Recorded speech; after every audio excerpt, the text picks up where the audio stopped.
நேர்கொண்ட பார்வை நேரான வாழ்க்கை நெஞ்சை நிமிர்த்து வெட்டி உடுத்து மைந்தர்களுக்கு மணிராஜ் காட்டன் வேட்டிகள் ஷர்ட்டுகள்.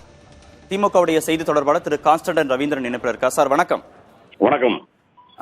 பெரிய ஒரு தாக்கத்தை இது ஏற்படுத்தாதா? நிதிஷ்குமார் உங்க கூட்டணியிலிருந்து விலகி போறாருங்கிறது ஒரு செய்தி, இன்னொன்று அவர் பாஜகவோடு இணைகிறார் அப்படின்னு ஒரு செய்தி. இந்தியா கூட்டணியை ரொம்ப வலுவா தேசிய அளவில் கட்டமைக்கணும்ன்ற முன்னெடுப்புகளை செய்து கொண்டிருக்கக்கூடிய ஒரு சூழல்ல உங்களை பலவீனப்படுத்தி, உங்கள் கூட்டணியை பலவீனப்படுத்தி பாஜகவை பலப்படுத்தக்கூடிய இந்த செயலை எப்படி பாக்குறீங்க? என்னை பொறுத்த வரைக்கும் பொது வாழ்க்கையில் மக்கள் எல்லாவற்றையும் எல்லா நேரத்திலும் ஏற்றுக்கொள்ள மாட்டார். நண்பர் நமது நிதிஷ்குமார் அவர்கள் ஏறத்தாழ இது இந்த 2006க்கு பிறகு அவருடைய 5வது யூட்டன். மக்கள் நம்புவார்களா? இதனால் அவருக்கு கிரெடிபிலிட்டி வந்துருமா? ஓராண்டுகளுக்கு முன்னால் எந்த பாஜக வேண்டாம் என்று வந்தாரோ அந்த பாஜகவோடு மீண்டும் இவர் போய் சேருகிற போது, நான் இப்பொழுதும் சொல்லுகிறேன், நிதிஷ்குமார் என்கிற ஒரு மனிதன் ஜேபி என்கிற மிகப்பெரிய தலைவரின்பால் வளர்த்தெடுக்கப்பட்ட தலைவர். அவர் மீது எங்களுக்கு மரியாதை உண்டு. இப்பொழுதும் அந்த மரியாதையை நாங்கள் வைத்திருக்கிறோம், அது வேறு. ஆனால் நாம் மரியாதை வைத்திருக்கிறோம் என்பதற்காகவே பொதுமக்கள் அவர் மீதான இந்த நம்பகத்தன்மையை வைத்திருப்பார்களா? அப்படியானால் போன ஆண்டு ஏன் போனார், இந்த ஆண்டு ஏன் திரும்பினார் என்பதற்கு அவர் மக்களிடம் பதில் சொல்ல வேண்டும்.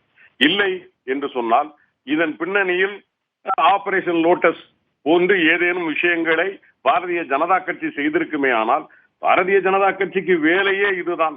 ஒன்றில் அவர்கள் எதிர்த்து நிற்க முடிந்தால் பார்ப்பார்கள், இல்லை என்றால் ஒன்று சேர்ந்து செரித்து முடித்து விடுவார்கள்.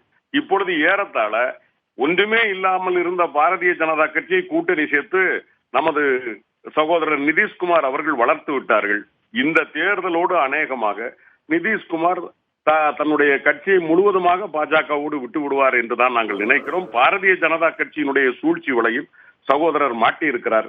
என்னை பொறுத்த வரைக்கும் ஒரு டாலஸ்ட் லீடர் இல்ல. அப்படிலாம் அவருக்கு என்ன நிர்பந்தம் இருக்கு? தன்னுடைய எதிர்காலத்தை பணயம் வச்சு அவர் பாஜகவுடனான கூட்டணியை அமைத்துக் கொள்வதற்கு, நெருக்கம் காட்டுவதற்கு திரு நிதிஷ்குமாருக்கு என்ன அவசியம் வந்திருக்குன்னு நினைக்கிறீங்க?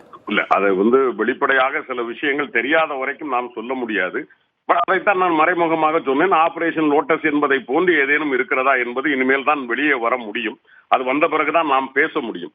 இப்போதைக்கு ஏனென்றால் எனக்கு தெரிந்து நிதிஷ்குமார் அவர்களும் லல்லு பிரசாத் யாதவ் அவர்களுக்கும் இடையிலான ஒருவேளை கருத்து வேறுபாடா, அல்லது இது உண்மையிலே அவர் இந்தியா கூட்டணியை விட்டு வெளியே போக வேண்டும், அல்லது இந்தியா கூட்டணி பற்றிய விமர்சனம் அவரிடம் ஏதாவது இருக்கிறதா என்று இதுவரைக்கும் அவரிடமிருந்து எந்த வார்த்தையும் இல்லை.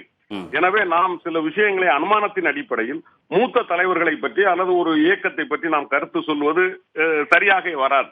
எனவே இன்று மாலைக்குள் ஏறத்தாழ எனக்கு தெரிந்து அவர் ராஜினாமா கொடுத்து முதலமைச்சர் ஆன பிறகு எப்படியும் அவர் மக்களை சந்தித்து ஏன் முதலமைச்சர் ஆனேன், ஏன் ராஜினாமா செய்தேன் என்ற காரணங்களை சொல்லுகிற போதுதான் நமக்கு அதில் முழுமையான விளக்கம் கிடைக்கும். நன்றி திரு ரவீந்திரன். இணைப்பில் உங்களோட கருத்துக்களை பதிவு. நேர்கொண்ட பார்வை நேரான வாழ்க்கை நெஞ்சை நிமிர்த்து வெட்டி உடுத்து மைந்தர்களுக்கு மணிராஜ் காட்டன் வேட்டிகள் ஷர்ட்டுகள்.